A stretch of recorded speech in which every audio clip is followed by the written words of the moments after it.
ఏం ఆపరేషన్ అయిందిరా? Appendix operation అయింది. The next day.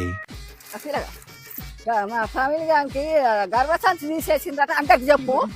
సరే అరే ప్రవీణ్ అన్నకి గర్భసంచి ఆపరేషన్ అయిందట. ఫ్యామిలీ గానికి ఆపరేషన్ అయింది, పుట్టాలకెళ్ళి నీరు వెళ్తుందట.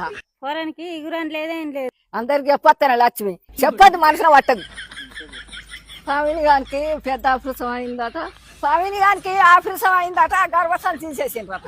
ఫ్యామిలీ గానికి ఆ గర్భసంచి తీసేసిండ్రట, పుట్టాలకెళ్ళి నీరు వెళ్తుందట. మొగోళ్ళ గర్భసంచి ఉంటుంది ఉన్నవాటానికి ఎవరో రమేశా ఫ్యామిలీ గానికి ఆపరేషన్ అయింది, గర్భసంచి తీసేసిండ్రు, పుట్టాలకెళ్ళి నీరు వెళ్తుందట. ఏమో ఎట్లా అయిందో ఏమో. అలావా పోరనికి గర్భసంచి తీసేసిందట, కుట్టాలకెళ్ళి చీమి రక్తం వెళ్తుందట. అయ్యో పోరాడు గట్టెట్టి వేసుకున్నాడే మళ్ళా.